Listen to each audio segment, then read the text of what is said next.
নমস্কাৰ বন্ধুসকল, আশা কৰোঁ সকলো ভালে আছে। আজি পুনৰ নতুন এটা খণ্ডলৈ মই আপোনালোকৰ মাজলৈ আহিছোঁ।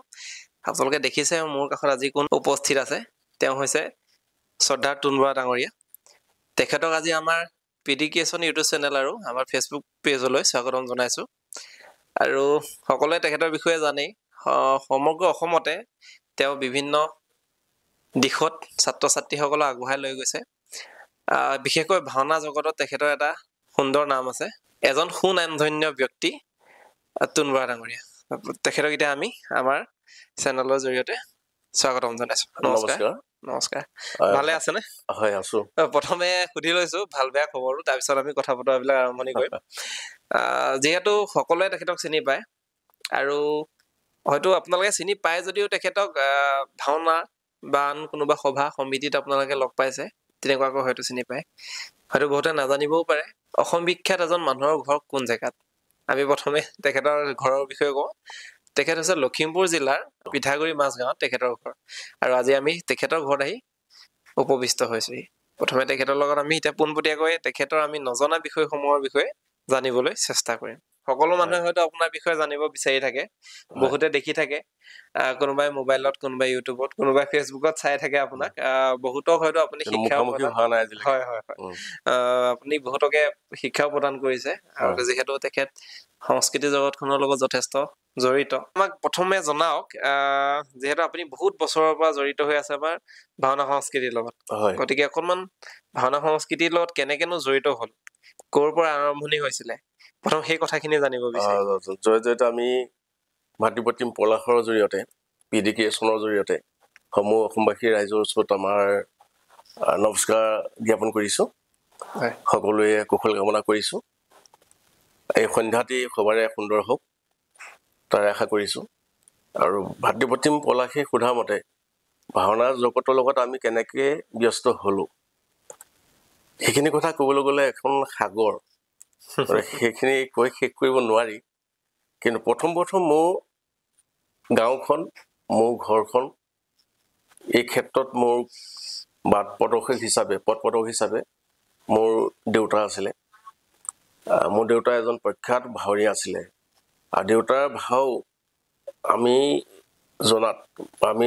জনা বুজা হোৱাত দেউতাৰ ভাও আমি দেখিছিলোঁ পৰশুৰামৰ চৰিত্ৰটো অভিনয় কৰিছিলে। আৰু সেই চৰিত্ৰটোৱে মোৰ হৃদয়স্পৰ্শী, এতিয়াও হৃদয়স্পৰ্শী কৰি আছে। সেই চৰিত্ৰটোলৈ মনত পৰিলে আমি কি কৰিছোঁ, নিজকে আমি সন্দেহ হয় যে আমি জানো অভিনয় কৰিছোঁ। প্ৰকৃতাৰ্থ আমি শুদ্ধ অভিনয় কৰিব পাৰিছোঁ জানো? নাই পৰা। গতিকে আমি চেষ্টাহে চলাই আছোঁ। গতিকে আমি সুদক্ষ হোৱা নাই। আমি ভাল পাওঁ সংস্কৃতিক, গুৰুজনা সংস্কৃতিক আমি আমাৰ হৃদয়ত আমি আঁকোৱালি ল'ব বিচাৰিছোঁ, আমি আগবঢ়াই লৈছোঁ, ভাল পাইছোঁ, আৰু তাৰ মাজত আমি ব্যস্ত হৈ আছোঁ। দুই এটা কথা আমি শিকিহে আছোঁ।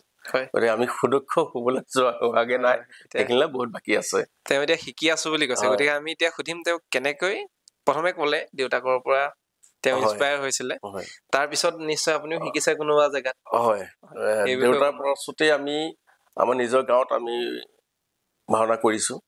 একেবাৰে সৰু কালৰ পৰাই ভাওনা কৰা মোৰ এতিয়াও মনত আছে। মোৰ সহপাঠী আমাৰ 6-7জন আছিলোঁ। আমি সেই 6-7জনৰ ভিতৰত আমি প্ৰতিটো বয়সতেই আমি ভাও, মানে আমাক নাটকৰ হিচাপে আমাক দিয়ক নিদিয়ক, কিন্তু আমি উপৰুৱাকে হিচাপে হ'লেও আমি ইজনে ভাও ওলামেই। গতিকে আমাক ভাও ওলোৱা ক্ষেত্ৰতো আমাৰ জ্যেষ্ঠসকল, দেউতাকে আদি কৰি মোৰ গাঁৱৰে আছিলে প্ৰয়াত এতিয়া অতি শ্ৰদ্ধা বলভূঞা বৰ্তা, তেখেত ঢুকাই গ'ল। তেখেতে আপ্ৰাণ চেষ্টা কৰিছিলে, উদ্গনি জনাইছিলে আমাক। আৰু ঠিক আমাৰ ককা হয়, তেখেত ঢুকাই গ'ল। তেখেতৰ নামটো মোৰ বিস্মৰণো ঘটিছে।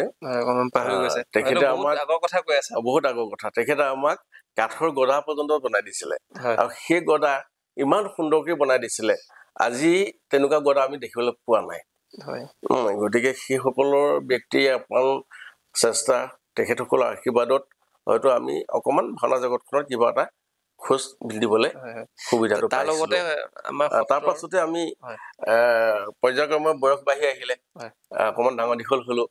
হোৱাতে আমি আমাৰ সীমামূৰীয়া যিখন গাঁও আছে, প্ৰতিখন গাঁৱৰ লগতে আমি ভাওনা ক্ষেত্ৰখনত জড়িত হৈ থাকোঁ আমাক বিচাৰে নিমন্ত্ৰণ দিয়ে যাওঁ আমাৰ পৰা যিকণ পাওঁ সেইকণ দিওঁ আৰু তেওঁলোকৰ পৰা যিখিনি ল'বলগীয়া আহে মই সেইখিনিও লওঁ আৰু তেওঁলোকৰ মাজত সম্প্ৰীতি ভাৱেৰে হয় খোলটোকে বজালোগে কাষৰ গাঁওখনত ভাওনা হৈছে হয় খোলটোকে বজাই দিলো বা তালটোকে বজাই দিলো বোলে নহয় কিবা এটা চৰিত্ৰকে গাই দিব লাগে তেনেকে হ'লে গাই দিলো তেনেকে জড়িত হৈ থাকিলো থকাৰ পাছতে আমাৰ পথালি পাহাৰ এটা বৃহৎ এলেকা গতিকে বৰ্তমানলৈকে এতিয়া 33খন গাঁও মিলি আমাৰ পথালি পাহাৰ আঞ্চলিকখন গঠিত গতিকে সেই আঞ্চলিকৰ জৰিয়তে আমাৰ কিছুমান সাংস্কৃতিক মানে কাম চলি থাকে ভাওনাই হওক বা অন্যান্য দিশত ভোৰতাল নৃত্য সত্ৰীয়া নৃত্য হওক তেনেকুৱা কিছুমান কৰ্মশালা চলি থাকে সেইখিনিৰ লগতো আমি জড়িত হওঁ বা আমাৰ গাঁৱৰ পৰা ল'ৰা ছোৱালীখিনি উলিয়াই নিয়াৰ ক্ষেত্ৰত আমি সেইখিনি অৰিহণা যোগাওঁ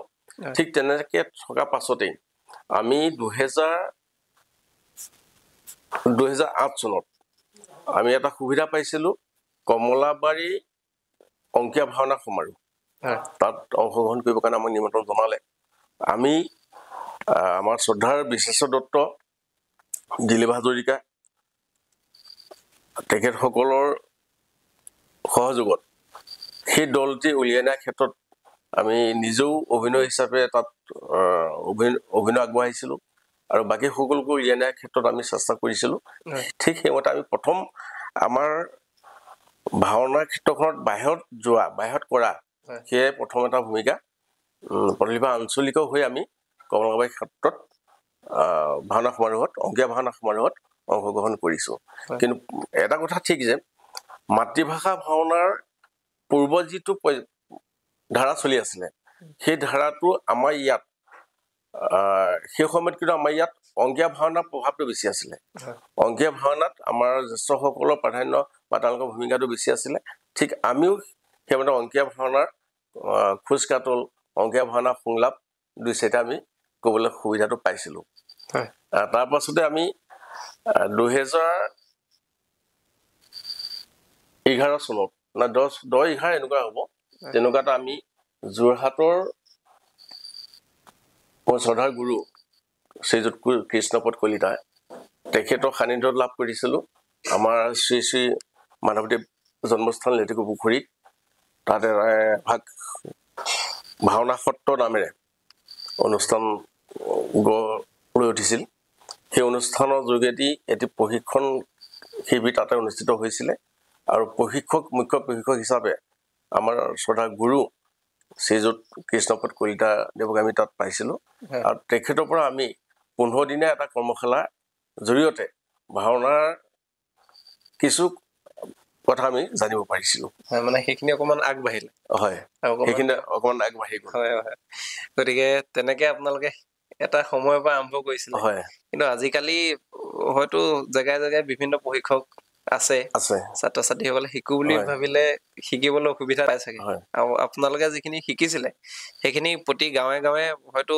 কমাৰ্চিয়েল লাইন এটা নাছিলে চাগে নাছিলে সেই সময়ত ইমান পৰিৱৰ্তন নাছিলে এইটো সকলোৱে নিচা বুলি ধৰি লৈ সেই সময়ত আমাৰ ঠাই বিশেষে আমাৰ মানুহখিনিয়ে বিশেষ এটা গুৰুত্ব দিয়া নাছিলে ধৰক 100 জনৰ ভিতৰত 30 জন মানুহে বিষয়বস্তুৰ ওপৰত গুৰুত্ব এটা দিছিলে আৰু ঠিক বৰ্তমান নতুন পৰ্যায়ৰ বা যি ভাওনা আমাৰ মণিকাঞ্চন ক্ষেত্ৰ মাজুলী প্ৰভু ঈশ্বৰৰ সান্নিধ্যত প্ৰভু ঈশ্বৰৰ জৰিয়তে ভাওনাৰ সমাৰোহ আয়োজন হৈছিলে 2006 চনৰ পৰা আৰু সেই ভাওনা সমাৰোহৰ পৰাই ঐতিহ্য যিখিনি ভাওনা আছিলে সেই ভাওনাৰ পৰা বৰ্তমানৰ চলিত যি ভাওনা তাত অকণমান সাদৃশ্যতা ঘটিলে আৰু এতিয়া আজি নতুন ভাওনাক সকলো ৰাইজে আদৰি লৈছে সময়ৰ লগত খাপ খোৱাকৈ ভাওনা শেষ হৈছে গতিকে প্ৰতিটো বিষয়বস্তু গীত ৰাগৰ পৰা ধৰি লৈ তালমান সকলোখিনি এটা সঠিক মাত্ৰাত গৈছে সেই ভাওনাৰ পৰা বৰ্তমান গোটেই সমগ্ৰ অসমতে এটা নতুন ধাৰা সৃষ্টি হৈছে এইখিনিতে তেখেতৰ আৰু এটা প্ৰশ্ন সুধিব বিচাৰিছোঁ এটা আপোনালোকৰ ভাওনা দল আছে যিমানখিনি জানো আপুনি পৰিচালক সেই ভাওনা শিশু দল নিশ্চয় হয় গতিকে সেই বিষয়ে অকণমান কওকচোন দলৰ নাম বা শিশু দল বিচাৰ নহয় প্ৰথম আমাৰ দয়াময় নাট্যগোষ্ঠী হয় পথালি পাহাৰ দলটি আমি সুপ্ৰসাৰ্থ চেষ্টা কৰি খুলিছিলোঁ হয় আমাৰ পথালি পাহাৰ অঞ্চলৰে যিসকল ভাওনাৰ প্ৰতি অকণমান মন থকা হয় ব্যক্তিক বা যুৱকক আমি উলিয়াই আনিছিলোঁ বা সকলোকে সংগঠিত কৰি আমি দয়াময় নাট্যগোষ্ঠী দলটি খুলি সেই দলটিৰ জৰিয়তে আমি বিভিন্ন ঠাইত ভাওনা প্ৰদৰ্শন কৰিবলৈ গৈছিলোঁ ধেমাজিকে মুখ্য কৰি যদিও আমি লখিমপুৰ বিভিন্ন স্থানত তেতিয়া ভাওনা প্ৰসাৰটো ইমান নাছিলে গতিকে আমি দয়াময় দলেই ভাওনা বিভিন্ন জেগাত কৰিছিলোঁগৈ আৰু শুনিবলৈ পোৱা মতে আপোনালোকে বিভিন্ন জেগাত হয় পাইছোঁ বিশেষকৈ আমাৰ যিটো শিশু দলটি গঠন কৰি আমি প্ৰথম পৰ্যায়ত তেওঁলোকক অংকীয়া ভাওনা শিকাইছোঁ অংকীয়া ভাওনাৰ প্ৰথম কম্পিটিশ্যন কৰিবলৈ গৈছোঁ মাজুলী মধ্য কমলাবাৰী তাতে আমি ভাল সুনাম কঢ়িয়াই আনিছোঁ তাৰ পাছতে মাতৃভাষা ভাওনাৰ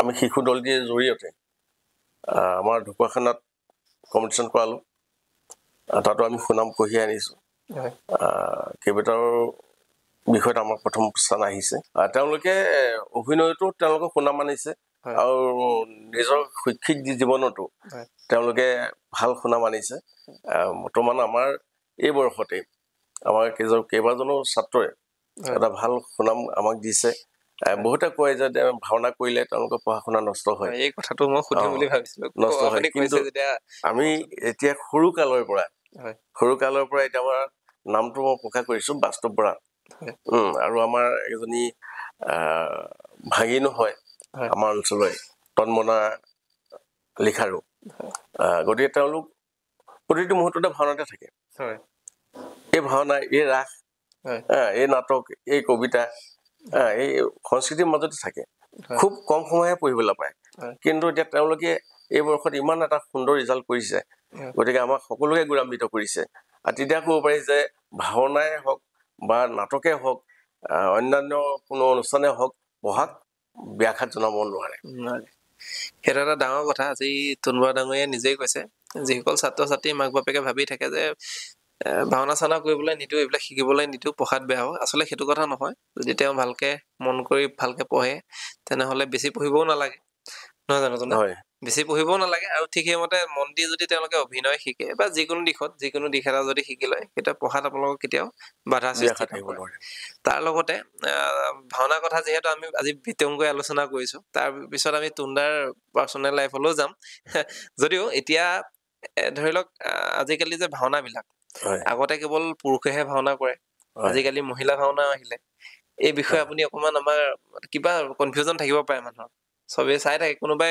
কিছুমান ফেচবুকৰ কমেণ্টত লিখে যে আজিকালি মাইকী মানুহক ভাওনা কৰিবলৈ দিলে ছোৱালী মানুহক ভাওনা কৰিবলৈ দিলে আচলতে এই বস্তুটোৰ বিষয়ে অকণমান যদি আপুনি ভালকে কয় সকলোৱে হয়তো ভাল পাব সেইটো সম্পৰ্কত অৱশ্যে ডাঠি কৰিব